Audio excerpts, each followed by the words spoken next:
it's pretty clear that it's the sharing of all this knowledge that people have from anywhere in the world, which is kind of like building up a huge syllabus of content. If you're like me and you are wondering the answer to something and you go to Google, maybe you go to some other search engine, and it aims you at Wikipedia, you're getting information that's contributed by other people. And like my colleague here, I believe that this is really going to be the norm in the future, that this will become a natural practice that everyone will share information. Now, from your point of view, what about the business side of this? How do I make IT an important part of the economy in Poland? One important answer is that you cannot rely only on the Polish domestic market to build a significant business. Whatever you do has got to be aimed at an international marketplace, because you have potentially 1 billion users out there now, 3 billion users by the end of 2010. And that's the only way to have real mass, is to be able to serve a non-domestic market. First observation is that no one has a corner on creativity. It's everywhere. The human race is filled with bright people. They're scattered all over the world in every location, in every culture. Second, the most powerful way to encourage and facilitate innovation is to create an infrastructure in which the innovation can happen. And so Google's way of expressing that is to build application programming interfaces to a lot of our tools so that other people can take their knowledge and their ideas and integrate them in using our infrastructure. Finally, and that, by the way, means that not all of the innovation that you want to depend on is going to come out of your corporation or any corporation. It may come out of the general user community. I have this theory of anthill innovation. Imagine that the internet is a gigantic anthill, and suppose that one day you decide to follow an ant to see what it does. The probability is very high that it will be a very boring day and that the ant won't do anything particularly interesting.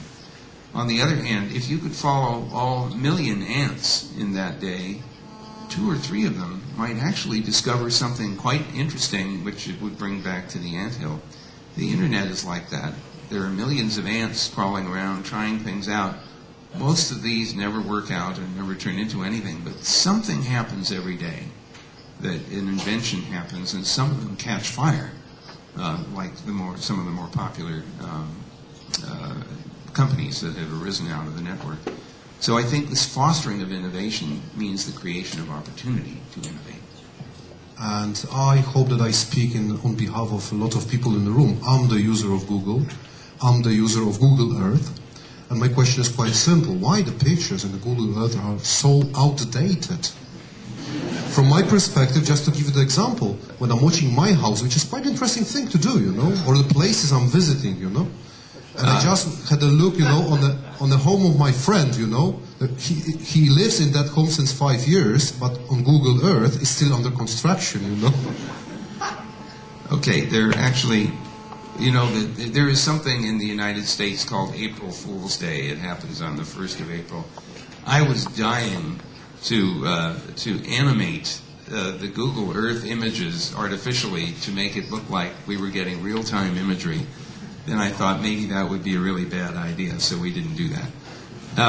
Part of the answer is that the Earth is a very big place, and gathering imagery from everywhere in the world on a regular basis is time-consuming, and although we try to get public resources that don't cost anything, sometimes we have to pay. So the rate at which we're able to do this is limited. But one of the things that the Google Earth team is trying to do is to find ways of getting more and frequent updates of the information. Some people don't like us to change the information too frequently because then they would feel like they have to keep up with their neighbors. And this way they don't have to because it's 5 years old. But the real answer is just economics of doing updates that quickly. but I hope we can find ways to do that, because everyone seems to be very interested in knowing more about what's happening now, or what does everything look like now. Could I just say one thing about this? There's also some value in knowing what it used to look like. And so one of the things which we have not done, and I've been encouraging, is to ask, is there any way for us to have a kind of dial that would let us say, well, what did it look like 10 years ago, or 15 or 20 years ago, and can I watch the changes occur in some rather good way, because it would give you some insight into what's happening in that part of the world. How is the city growing? Which direction is it growing in? What other changes are happening? So it's another dimension to think about. So it seems to be a protocol for time machine to be invented. Well, a little bit, yes. The part of the reason I'm here is because we are very interested in Eastern Europe, and we're interested in finding really good quality engineers, and we have found some already. We're looking for more to help Google not only localize its offerings here, which we would certainly be interested in doing together with you and others, but we're also very interested in simply pursuing really deep and difficult problems with information management. Semantic information and its representation to make searching more effective is incredibly hard. And having a deep understanding of how to represent semantic meaning, if we could do so in a standardized way, would have a dramatic effect on our ability to organize, search, and retrieve information in a more relevant fashion. So we're here really to try to discover some of the very, very smart people who are part of your academic community and persuade some of them to help Google crack some really tough problems. First of all, Google struggled for a year internally to decide, are we going to offer our services in China under the conditions that the government placed on us. To do the job well, we had to have people there. We have a very big office now in Beijing, for example.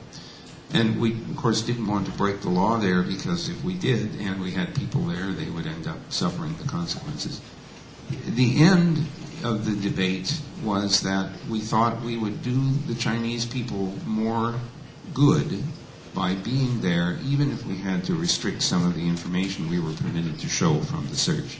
I would remind you that Google.cn is what is self-censored. Google.com is not. China, by the way, is not the only country in the world that has concerns. So the point there is that if you actually looked at the amount of information that is being withheld, it's a very tiny fraction of what's actually being delivered. The second thing that concession was made, that if someone searched under Google.cn and we felt we had to withhold the response, we got the concession that we could say we had done that. We could say there was a response here for this search. We're not allowed to show it to you under our understanding of the rules, but we at least could say to the people, you are being censored, or this information is being censored. Now, to be geeky about this for a minute, knowledgeable people can figure out how to tunnel their way out of China, metaphorically speaking, and get to the general search engines of Google and others. Over time, I think that society, which, as you know, has been very restrictive for many years, that society will become more and more comfortable with a more open environment. Partly, I think it's going to be forced to do that because of its entry into the world marketplace. When I was in Beijing 2 weeks ago, I listened to people say things that were critical of the government. They wouldn't type them in their blogs, and they certainly wouldn't send emails, but they were willing to speak to each other, and this was tolerated. So this suggests to me, maybe I'm too optimistic, that there is a growing, slowly perhaps growing willingness to tolerate a more open society there than we have seen in many, many decades.